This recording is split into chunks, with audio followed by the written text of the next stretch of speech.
ለሚዲያ ፍጆታ አንዳንዶቹ ደግሞ ኮነ ነገር ጋራ የተያዘ በሚመስል መልኩ የተከፈተብኝ ዘመቻ እኔን የማይመለከተኝ መሆኑን ህዝቡ በደንብ እንዲያውቅ ለማለት ፈልጋለሁ።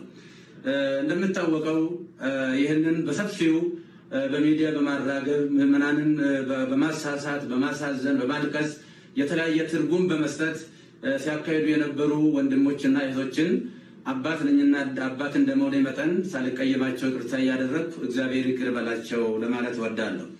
በተረፈ ግን በፍጹም የዋህነትና በፍጹም ቅንነት ያዘኑ የተከዙ በዚህ ጉዳይ ላይ እንዴት ያሉ የዋሃንና ንጹሃን ቅዱሳን ምዕመናንን ከልብ ይቅርታ ጠይቃለሁ። ቤተክርስቲያንም ደግሞ በዚህ ጉዳይ ስሟ በመነሳቷ ታላቋ ቤተክርስቲያን ይቅርታ ልጠይቃት እወዳለሁ።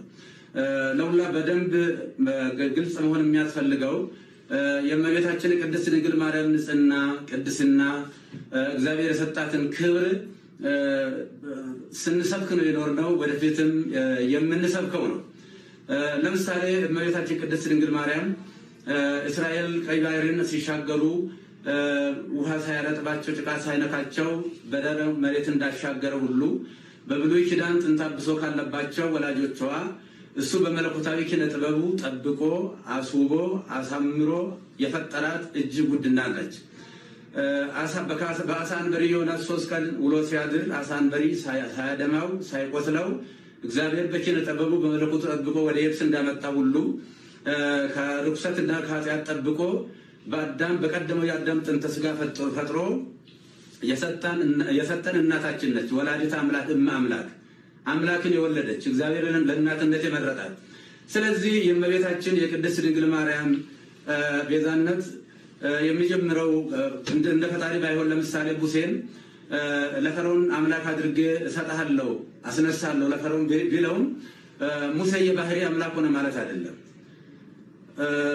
እንደዚሁም አማልክት ዘበጸጋ የሚባሉ አሉ። የጸጋ አማልክት ናቸው እንጂ የባህሪ አምላክ አይደሉም። እመቤታችን ቅድስት ድንግል ማርያም ቤዛዊተ ዓለም ብንላትም በእናትነቷ ሰማይና ምድር የማይወስነውን ልጅ ወልዳ በመስጠቷ ቤዛዊተ ዓለም እንላታለን እንጂ የጌታችን የአምላካችን የመድኃኒታችን የኢየሱስ ክርስቶስን የቀራንዮ የመስቀል ላይ ቤዛነትን ትተካለች ብለን አይደለም። ስለዚህ እሷ በንጽህና በቅድስና የታተመች እናት ስለሆነች ከታናሽነታችን ጀምሮ ውዳሴዋን በመድገም ቅዳሴዋን በመማር ያደግንባት እቺ ታላቅ ቤተክርስቲያን በአሁኑ ሰዓት ፈተና ሊደርስባት አይገባም ብዬ እላለሁ። በተለይም ይህንን አጀንዳ በስፋት የሚያራግቡ ወንድሞች ጥፋቱን ቢኖር ቀረብ ብሎ መጠየቅና መመካከር፣ ችግርም ካለ መፈታት ነው የሚያስፈልገው እንጂ በሚዲያ በእንደዚህ አይነት ጦርነት መቀስቀሱ በእውነቱ ትዝብት ላይ የሚጥለን ይሆናልና ለወደፊትም እመቤታችን ቤዛ ስንል እንግዲህ ቤዛዊተ ኩሉ ዓለም ብሎ ታላቁ አባ ጊዮርጊስ ዘጋስጫ በሰፊው ዘምሮላታል። ያሬድን በሰፊው ዘምሮላታል። በዚህ ጊዜ እሷ እንግዲህ ከተጸነሰችበት ጊዜ ጀምሮ ጌታ ጸንሳ ሳለ አይሁድ በተሳሳተ መንገድ ባልገባቸው መንገድ ብሉይ ኪዳን በነበረው የጭካኔ መንፈስ እሷን በድንጋይ ቀጥቅጦ ለመግደል ጥረት በሚያደርጉበት ሰዓት ውድ ዋጋ ከፍላ ለመሞትም እንኳ ፈቃደኛ ሆና ነገር ግን ዮሴፍ ጻድቅ ሆኖ የጸነሰችውም ደግሞ ሰውኛ ሳይሆን እንበለሩካቤ ሳይሆን በእግዚአብሔር መንፈስ ቅዱስ በማይመረመር የመንፈስ ቅዱስ ግብር መሆኑ ስለታወቀና ዮሴፍ ሊገልጣል ስላልወደደ በእንደዚህ አይነት ሁኔታ ከዛ ከሞት እንዳመለጠች እናውቃለን። ልጇን በምትወልድበትም ሰዓት በቤተልሔም ሰዎች በናቁትና ባቃለሉት ለአፍታም በማይቆዩበት በከብቶች ግርግም የገዛ ልጇን ወልዳ ስትሰጠን ለእመቤታችን ያለን ፍቅርና አክብሮት ወደር የለው። ነፍሳችን ትመሰክራለች። ይህ ብቻ ሳይሆን እመቤታችን ለልጇም ቤዛ ነች።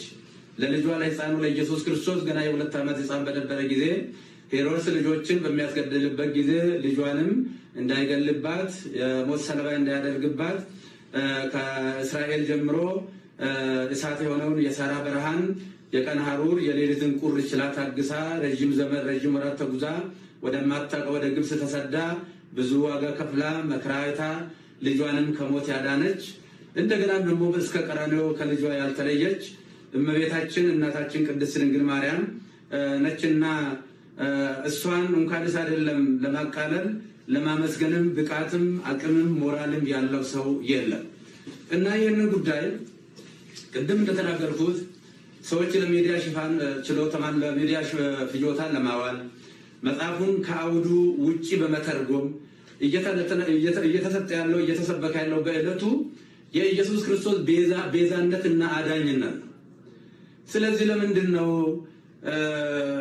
ጥላ ቤዛ ይባላል፣ ሌላ ቤዛ ይባላል የሚልም ሊቃውንቱ ከሰሞኑ ጀምሮ ግሱን እየተነተኑ ሲነግሩን ከርመዋልና ለተነተኑልን ትንታኔ እያመሰገንኩ በሰዓቱ ስለ ጫማ ቤዛነት፣ ስለ ባርኔጣ ቤዛነትና ስለ ልብስ ቤዛነት፣ ስለ ገንዘብ ቤዛነት፣ ስለ ቁስ ቤዛነት፣ ስለ ብሉይ ኪዳን እንስሳ ቤዛነትም ብዙ መተንተን አላስፈለገኝም። ምክንያቱም ታላቁና ሕያው ቅዱስ አምላካችን ኢየሱስ ክርስቶስ በመስቀል ላይ ተሰቅሎ ስለሆነ የግድ እሱ መሰረት ስላለበት እሱ መነገር ስላለበት ከዚህ የተነሳ ነው እንጂ እኔም እመቤታችንን ለማቃለል ለመናቅም አይደለም።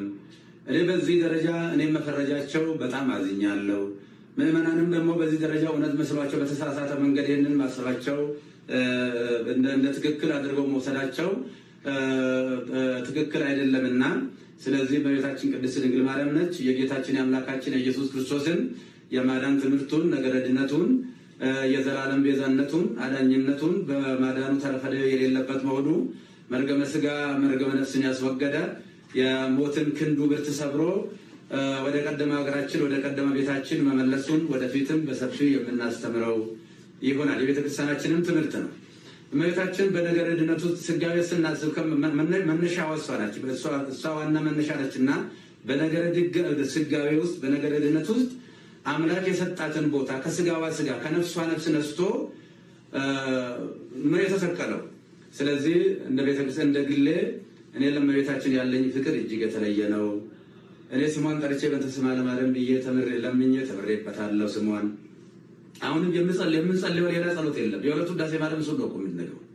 አንቀጸ ብርሃን ነው የምንጸልየው። ውዳሴ ማርያም ሲባል ግን ተራ ድርሰት ሊመስላቸው ይችላል አንዳንድ ሰዎች። ውዳሴ ማርያም ብሉይና አዲስ ኪዳን የታጨቀበት ምርጥ መጽሐፍ ነው። ይልቁንም ብሉይ ኪዳን፣ አዲስ ኪዳን፣ መጽሐፈ ሊቃውንት እነዚህ ተጨምቀው ነገረ ድነት የጌታችን የአምላካችን ኢየሱስ ክርስቶስ የማዳን ስራው ቤዛነቱ አዳጅነቱ በሰፊው የታጨቀበት የሚተነተንበት የምንጸልየው እሱ ነው እና ቅድም እንደተናገርኩት የውሃ ምዕመናን ልጆቼ አንድ ሁኑ። እኛ በዚህ ሰዓት አንድ ነው መሆን ያለብን። በጠላትነት በዚህ መነሳሳት የለብንም። ጥፋትም ካለ ቤተክርስቲያን መዋቅር አላት። ይሄ በየአውደ ምሕረቱ ያለው ከስድብ እንደዚህ ያለ ነገር ጥሩ አይደለምና ይህንኑ አደራ ለማለት ነው። እግዚአብሔር ሀገራችንን ይባርክልን፣ ይቀድስልን። እግዚአብሔር ባርካችሁ ይቀድሳችሁ።